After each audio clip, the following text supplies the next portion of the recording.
ශීබුරුව pet boarding එකක දාලා අපි එකම එක ට්‍රිප් එකක් ගිහිල්ලා තියෙනවා. මේ කාලේ ශීබුරුට මාස 8ක් වගේ මට රිවර්ස්ටන් ග්‍රෑන්ඩ් හෝටල් එකට යන්න පුදුම ආසාවක් තිබ්බේ.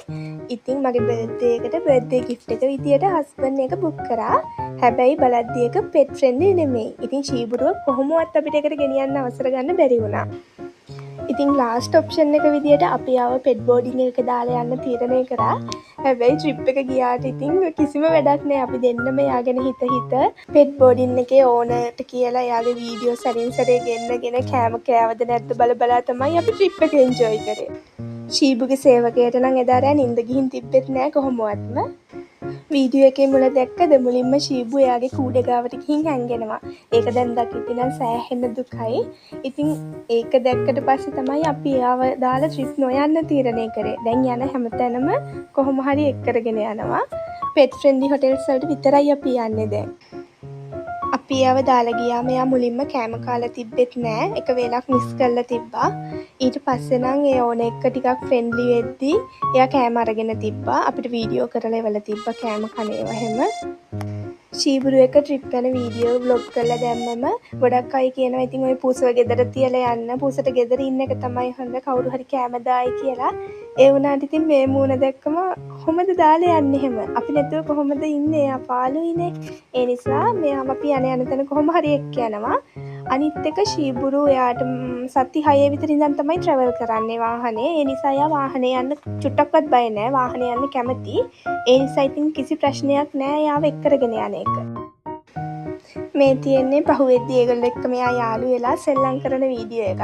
ඒක දැක්කම නම් අපිට හිතට චුට්ටක් සතුටුයි. ඒ වෙලේ අපි රිවර්ස්ටන් වල ඉඳන් මෙයාව ගන්න එන ගමන් හිටියේ. මේ පෙට් බෝඩින් එක කිරිබත් ගොඩ තැනක්. අපි මේ පැත්තෙන් ගියේ. එන ගමන් මෙයාව අරගෙන ආවා. මෙයාගේ මූණ හොඳ නෑ ඉතින් ගද්දි. ඒව නම් වීඩියෝ කරගන්න බැරි වුණා. අපි යද්දී ශීබුරුව පෙට් බෝඩින් එකට එක් කරගෙන ගියේ අයියා. ඒ කියන්නේ කායක ටිකක් එහා නවත්තලා ශීබුරුව කූඩේ දාගෙන එතනින් පයින් එක් කරගෙන ගියේ. එක් කරන් ගිහින් දාලා ආවේ. ඊට පස්සේ මෙයාව පෙට් බෝඩින් එකෙන් ගද්දී අපිට මගට ගෙනත් දුන්නේ. ඒ වෙලාවේ මෙයාව ගත්තේ මම. ශීබුරු අයියත් එක්ක දවස් දෙකක් තරහ වෙලා වගේත් හිටියා. එයාටත් ඉතින් මොනවා හරි දැනෙනවා ඇති ඒ කියන්නේ. මාත් එක්ක යාළු නෑ. හැබැයි ඒ දවස්වලත් මාත් එක්ක එච්චර නෑ. මොකද මම තනියම ඒ දවස්වල NX එකක හිටියේ. ශීබුරු අයියායි ආයි වෙනම NX එකක හිටියේ. ඒ නිසා ශීබුයි මායි ටිකක් ඈත් වෙලා හිටියේ ඒ කාලේ. කොහොම හරි මාත් එක්ක යාළු වුණා ඉතින් හොඳට. මේ වීඩියෝස් ටික එච්චර ක්වොලිටි නැද්ද ඇති. මොකද පරණ ෆොටෝස් වීඩියෝස් චෙක් කරගෙන යද්දී WhatsApp එකේ තිබිලා තමයි මේ ටික හම්බුනේ. බලන්නකො එහෙනම් මෙයාගේ කෝලන් ටික.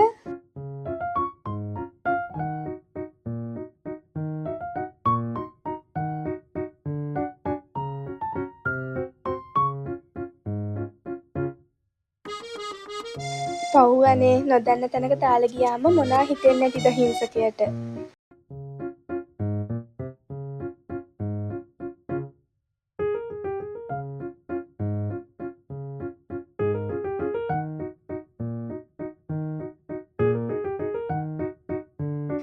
මෙයා පොඩි කාලේ වගේම තමයි තාමත් කොච්චර සෙල්ලම් කරත් ඇති වෙන්නේ නැහැ. හති වැටිලා දිව එළියට දාගෙන කම්ම සෙල්ලම් කරනවා.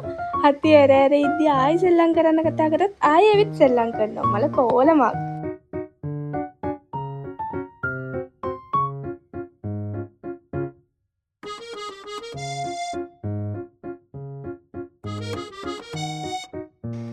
ශීබුරු ඉස්සර ටිකක් ඩස්පි පාටයි නේද? බලන්නකෝ. දැන් තමයි හැන්ඩි නළුවෙක් වගේ ඉන්නේ. ඇයි ඉතින් දැන් මාත් ගෙදරනේ ඉන්නේ. ගෲමින් වැඩ ටික හොඳට කරනවනේ මේ සේවිකාව.